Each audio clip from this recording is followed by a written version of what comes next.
थाना सरसावा पुलिस ने मुठभेड़ में 2 अंतर्राज्यीय चोरों को असदपुर रोड से किया गिरफ्तार। पुलिस लाइन में प्रेस वार्ता आयोजित। आपको बता दें, वरिष्ठ पुलिस अधीक्षक के निर्देशन में अपराधियों के विरुद्ध चलाए जा रहे धरपकड़ अभियान के क्रम में थाना सरसावा पुलिस को बड़ी सफलता हाथ लगी है। थाना सरसावा पुलिस ने मुठभेड़ में ज्वेलर्स की दुकान का गेट काटकर चोरी का प्रयास करने वाले 2 अंतर्राज्यीय चोरों को गिरफ्तार किया है। पुलिस ने साहिल उर्फ तेजू एवं रामफल उर्फ विजय को असदपुर रोड से गिरफ्तार करने में महत्वपूर्ण सफलता प्राप्त की है, जिनके कब्जे से 2 तमंचे, 315 बोर, 4 जिंदा कारतूस, 2 खोखा कारतूस, 1 कार एवं चोरी करने का सामान बरामद किया गया।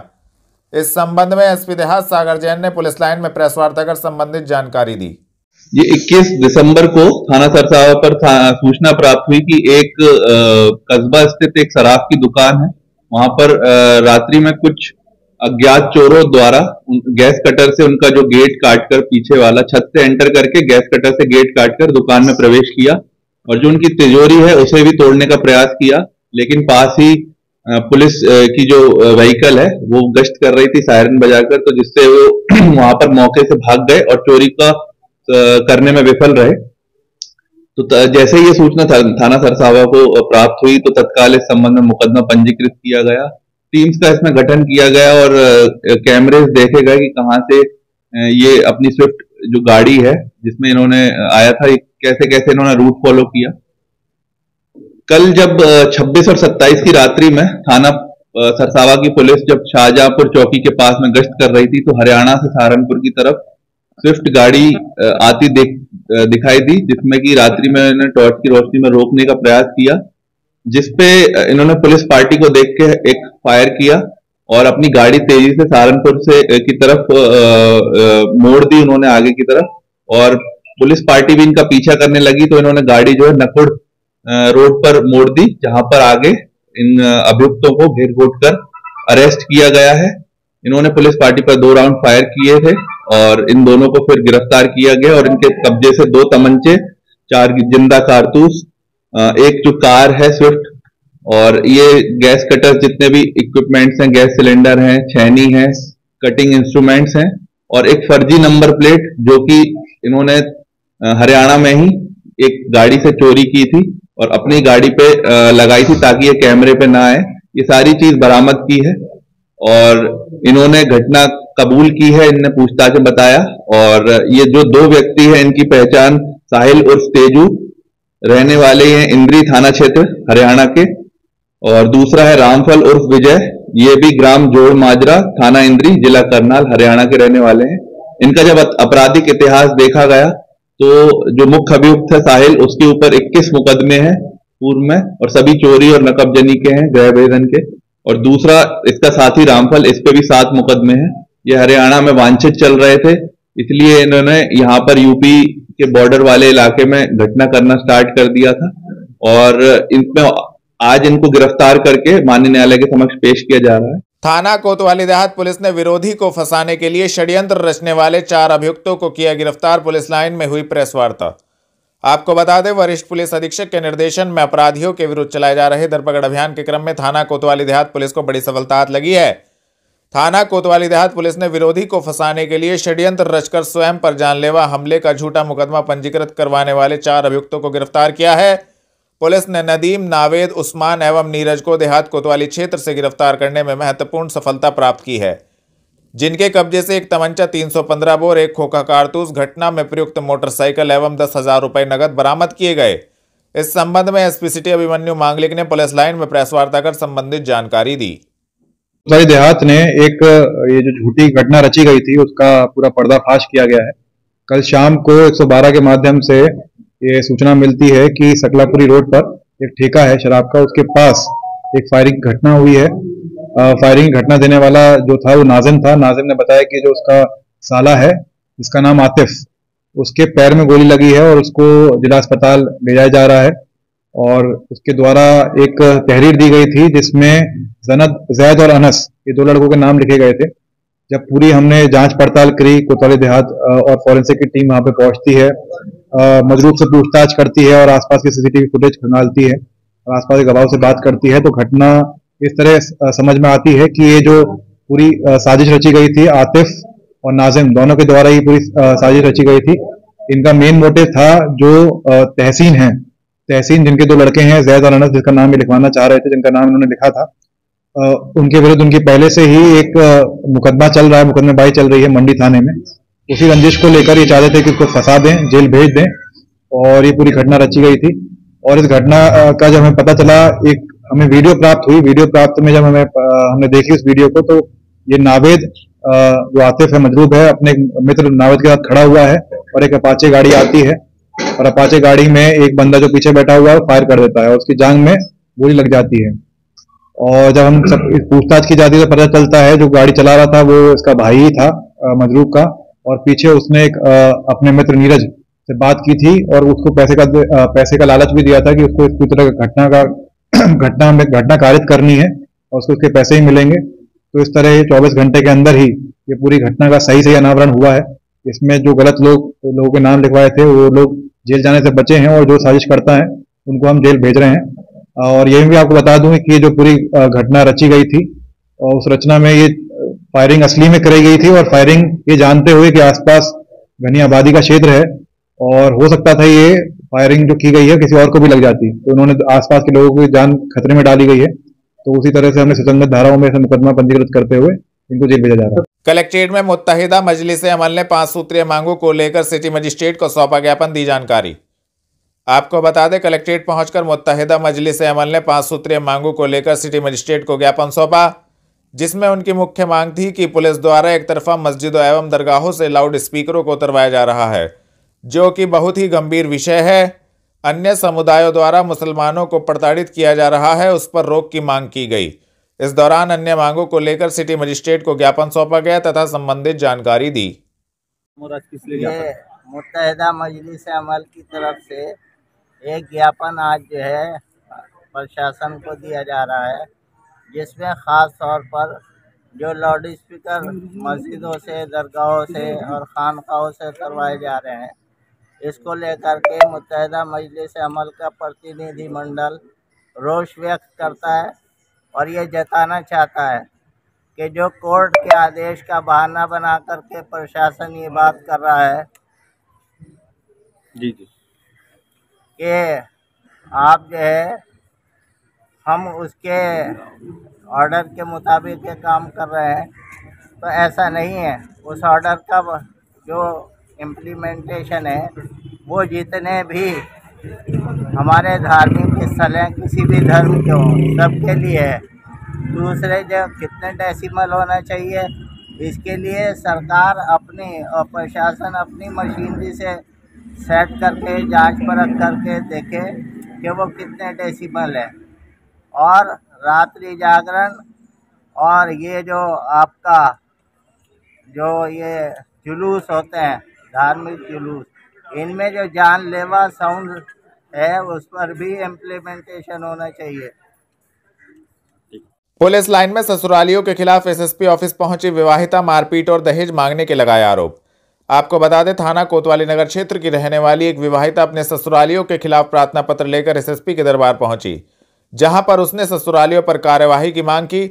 शिकायतकर्ता ने मीडिया को जानकारी देते हुए बताया कि थाना बेहट क्षेत्र निवासी जीशान से उसकी शादी लगभग 1 वर्ष पहले हुई थी।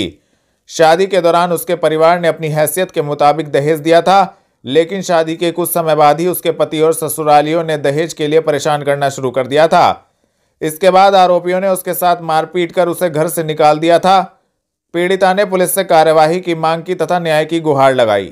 आपका नाम? कहाँ के रहने वाले? पुरानी चिंगी। क्या मामला है? वो लोग मार पिटाई करता है मेरे साथ।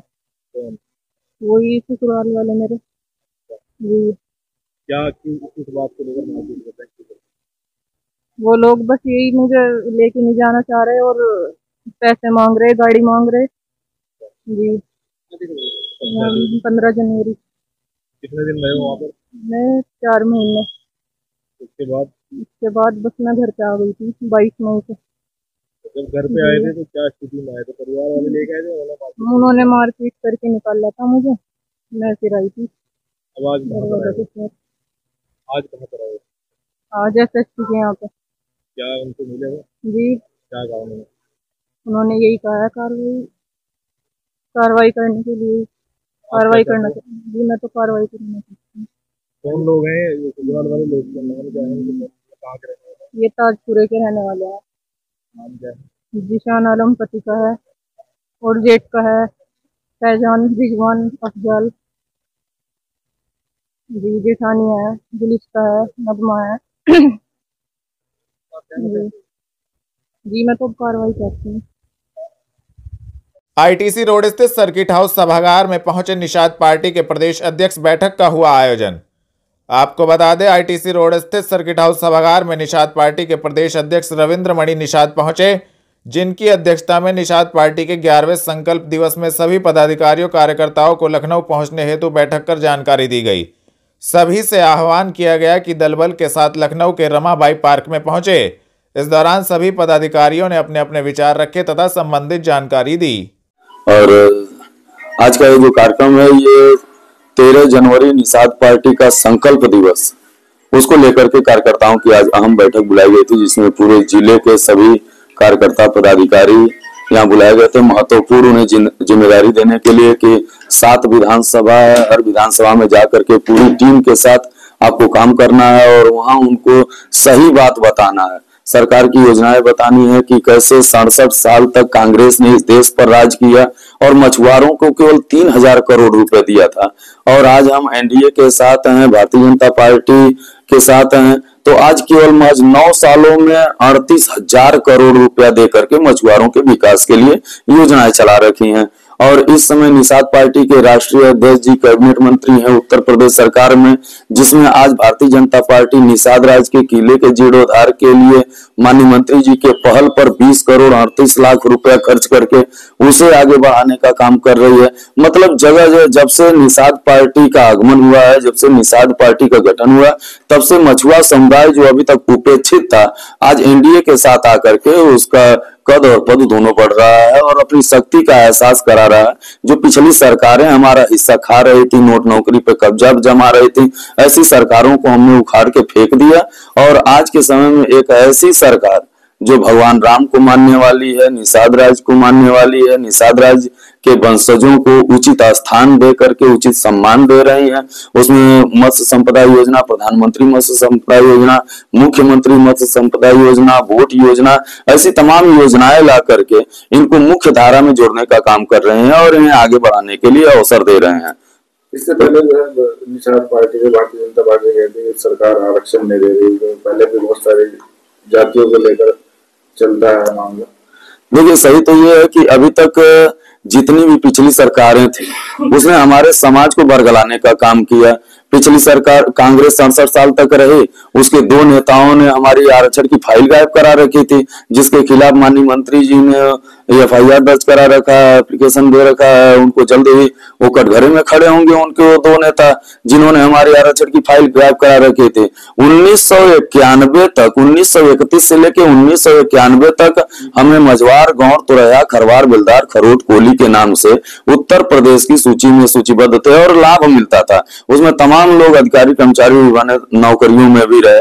लेकिन जो ही माननीय मुलायम सिंह यादव जी की सरकार आती है, हमें अनुसूचित से निकाल करके पिछड़ी में डाल देते हैं और खेल चालू हो जाता है केवट बिन मल्लाह का।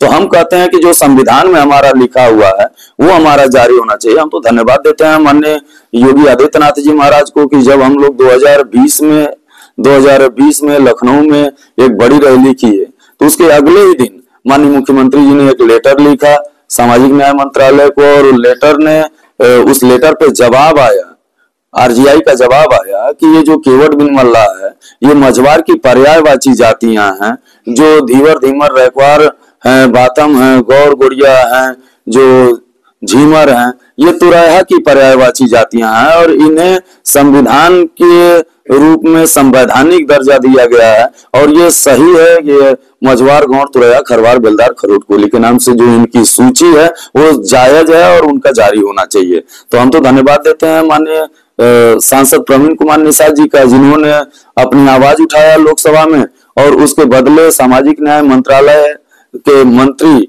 A.K. नारायण स्वामी ने अपनी एक लिखित दिया कि इनकी स्थिति खराब है और ये अनुसूचित जात के हकदार हैं, जल्द ही इनका प्रमाण पत्र जारी होगा। तो हम कहते हैं कि जो पिछली सरकारें विसंगति पैदा कर रखी थी, अब वो खत्म करके और इस समय की जो वर्तमान सरकार है वर्तमान सरकार निषादों के विकास के लिए जो योजनाएं लेकर के आई है वो बहुत अच्छी योजना है और उसी के आधार पर एक बार पुनः 2024 में एनडीए की सरकार बनाने जा रहे हैं। पूरे के पूरे 330 पार टारगेट है। 80 लोकसभा पे हम काम कर रहे हैं उत्तर प्रदेश की और सभी जीत करके इस बार प्रचंड बहुमत के साथ एनडीए की सरकार बनाएंगे। हकीकत नगर स्थित रामलीला मैदान में किसान मजदूर संगठन ने अपनी मांगों को लेकर दिया धरना, किया प्रदर्शन, दी जानकारी। आपको बता दें, हकीकत नगर स्थित रामलीला मैदान में किसान मजदूर संगठन ने अपनी मांगों को लेकर राष्ट्रीय अध्यक्ष ठाकुर पूरण सिंह के नेतृत्व में धरना दिया, जिसके बाद किसानों ने दिल्ली रोड स्थित कमिश्नर कार्यालय पहुंचकर कमिश्नर कार्यालय का घेराव किया। किसानों की मुख्य मांग थी कि किसानों का गन्ना भुगतान समय से दिया जाए, किसानों की जो भी समस्या हो सरकार द्वारा उसका संज्ञान लिया जाए, जिसको लेकर यह धरना प्रदर्शन किया गया तथा संबंधित जानकारी दी। सहारनपुर पहुंचे, क्या करेंगे? सहारनपुर तो 21 तारीख से धरना चल रहा है। इस शासन और प्रशासन की नाकामी का नतीजा है कि इस काम के समय में जब किसान की छोल हो, किसान का तोल हो और किसान का कोई मोल सरकार तय ना करती हो, ऐसी परिस्थिति में यदि किसान इस शासन प्रशासन के विरोध में पंचायत करता हो तो ये प्रदेश की सरकारों के लिए नाकामी। गन्ने का भुगतान सरकार ने कहा कि 5 राज्यों का चुनाव होगा, उसके बाद गन्ने का भाव तय करा जाएगा। आज तक गन्ने का भाव तय नहीं किया गया। हमारा गोवंश पे सरकार ने आज तक एक भी गोवंश को सुरक्षित नहीं करा, तो किसान जा कहां? किसान की फसलों को बर्बाद करने का काम गोवंश के द्वारा करा जा रहा और किसानों के अधिकारों को मारने का काम इस सहारनपुर के प्रशासन के द्वारा करा जा रहा। दोनों की बुद्धि जब तक ठीक नहीं होगी, जब तक अनिश्चितकालीन धरना चलेगा। और आज कमिश्नर साहब का घेराव करेंगे, कमिश्नरी में ताला मारेंगे और उन्हें कहेंगे कि यदि इस जिले के अधिकारियों पे ये जिला नहीं संभाला जा रहा तो इसे किसान मजदूर संगठन संभालने का काम करेगा। लगातार जो है जिलाधिकारी भी कह रहे हैं कि आज चीनी मिल से बकाया दिलाया जा चुका है। मेरा सवाल सिर्फ ये है कि एक वक्त की रोटी दे के किसान को और यदि दूसरे टाइम भूखा रखा जाए तो ये न्याय है क्या? ये न्याय नहीं है।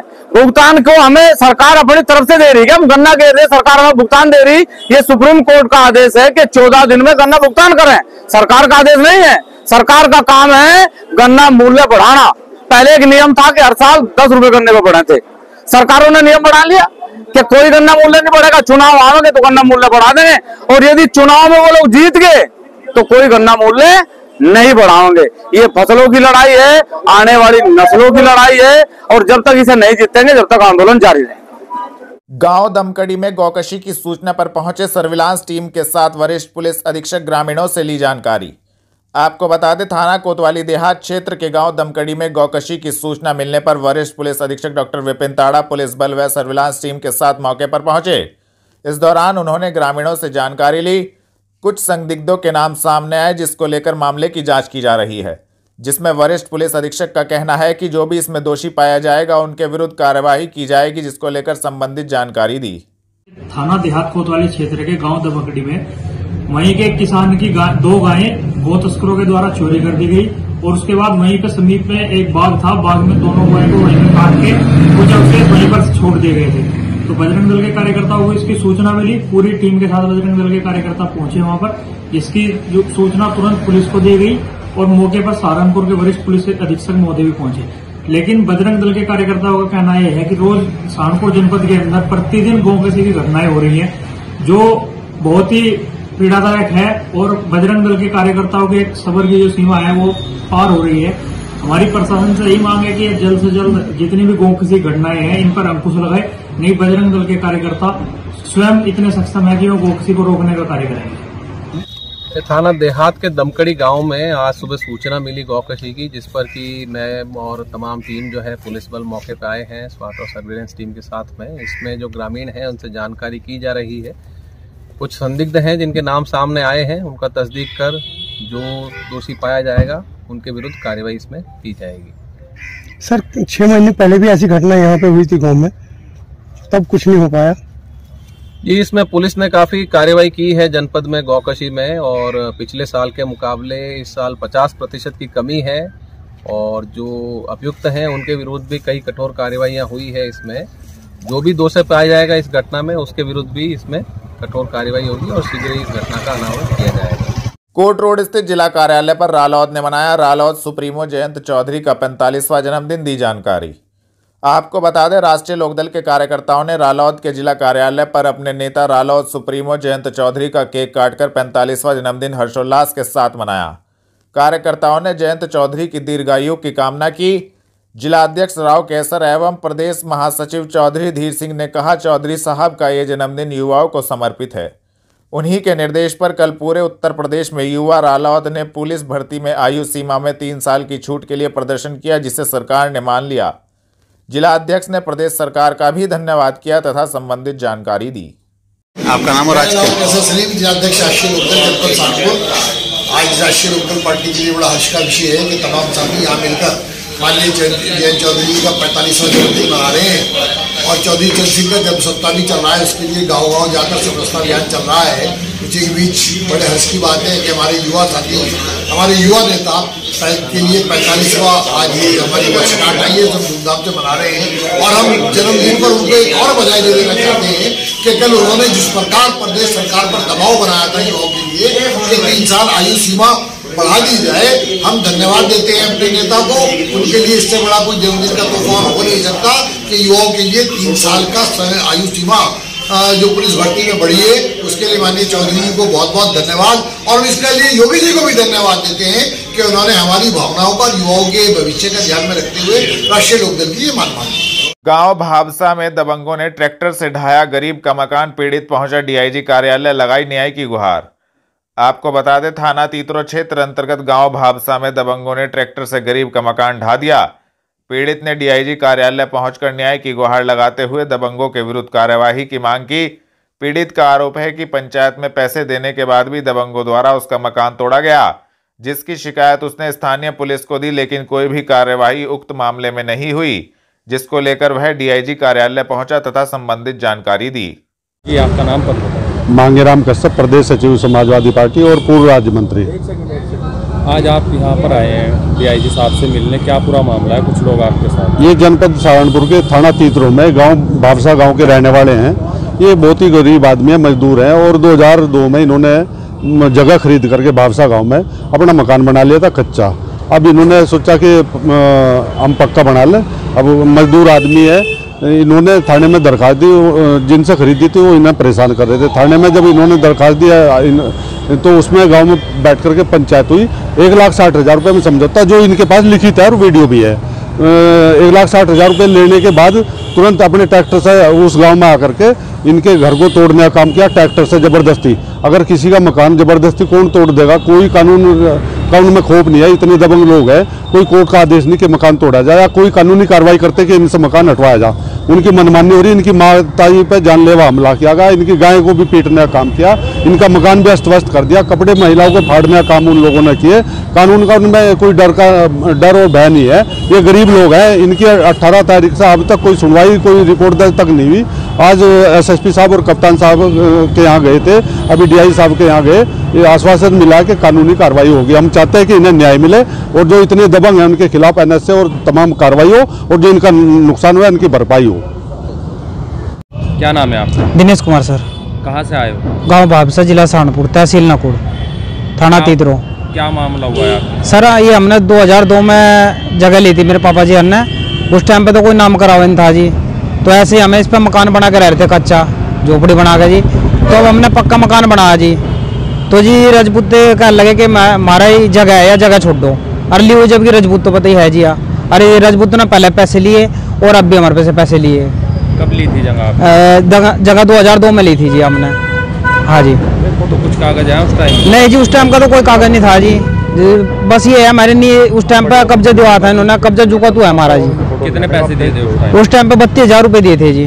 तो क्या मामला हुआ? आप भी ये कह रहे जी हमारी जगह छोड़ दो जी, जबकि इसमें हमारा पक्का मकान है, भरा करा हुआ है, सब कुछ है जी, पुराना ही है। इसमें नीना भरी पुरानी है, मकान तो हमने अभी बनाए, लेकिन ये जबरदस्ती कर रहे हमारे पर। 2018 तारीख में जी फैसला होने के बाद भी उन्होंने हमारे ऊपर ट्रैक्टर से हमला किया जी। तो अभी आपका कुछ कॉम्प्रोमाइज, कुछ समझौता? नहीं, अभी तक कुछ नहीं है जी। और हमारी गाय के भी बहुत लट बजाए जी उन्होंने, बहुत डंडे गाय के बजाय। बुलडोजर चला रहा, उसमें कोई घायल हुआ था क्या? घायल मेरी माँ के चोट लग रही जी, क्योंकि मैं तो मजदूरी पे था, माँ आई थी उस टाइम पे घर पर, पापा जी थे।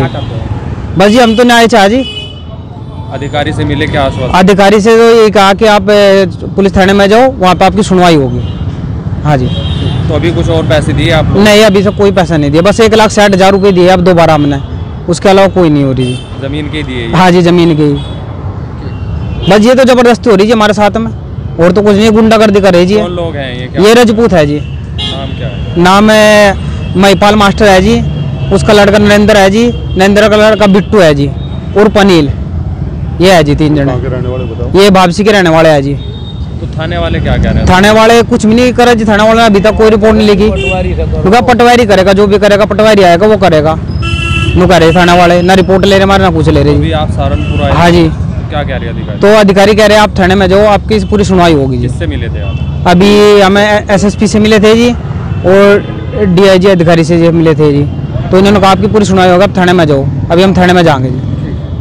जिला अस्पताल में कोरोना के नए वेरिएंट JN1 से निपटने हेतु स्वास्थ्य विभाग ने सभी तैयारियां करी पूर्ण, CMO ने दी जानकारी। आपको बता दें, कोरोना के नए वेरिएंट JN1 से लोगों की चिंता बढ़ गई है। CMO डॉक्टर संजीव मांगलिक ने बताया कि स्वास्थ्य विभाग ने सभी तैयारियां पूर्ण कर ली हैं। उत्तर प्रदेश सरकार द्वारा गाइडलाइन जारी की गई है, ऐसे में विशेष सतर्कता बरतने को कहा गया है। अभी तक जिले में नए वेरिएंट का कोई भी मामला सामने नहीं आया है, जिसको लेकर संबंधित जानकारी भी दी गई। नए वेरिएंट को लेकर किस तरह की सावधानी बरतनी चाहिए और स्वास्थ्य विभाग की किस तरह की तैयारी यहाँ पर है? नए वेरिएंट को लेकर शासन से निर्देश गाइडलाइन जारी हो चुकी हैं, वो हमें मिली हैं, तो उसमें कोई विशेष चीज़ ऐसी नहीं है। उसमें यही है कि जो भी ILI और सारी के जो भी पेशेंट्स हैं, तो उनको आप उनकी जांच आप कराएं। जितने भी हमारी सामुदायिक स्वास्थ्य केंद्र हैं, जिला अस्पताल है और मेडिकल कॉलेज, सभी जगह जांचें की जा रही हैं। और एंटीजन, ये रैपिड टेस्ट किट जो है उससे ये एंटीजन से की जा रही है ये, और RT-PCR से मेडिकल कॉलेज के अंदर की जा रही है ये। किसी तरह का कोई केस अभी तक ऐसा यहाँ सहारनपुर में नहीं है। और जहाँ तक तैयारियों की बात है, इसके लिए हम लोगों के यहाँ जो 9 ऑक्सीजन प्लांट तो CSC पर ही लगे हुए हैं, और 2 डिस्ट्रिक्ट जिला अस्पताल पर लगे हुए हैं, एक महिला हॉस्पिटल में लगा, 3 मेडिकल कॉलेज में, टोटल 14 ऑक्सीजन प्लांट्स लगे हुए हैं, और सभी जगह बेड सुरक्षित हैं। एक पीको वार्ड मेडिकल कॉलेज में है 100 बेडेड, और पीडियाट्रिक पीको वार्ड ये डिस्ट्रिक्ट वुमेन हॉस्पिटल में 50 बेडेड है।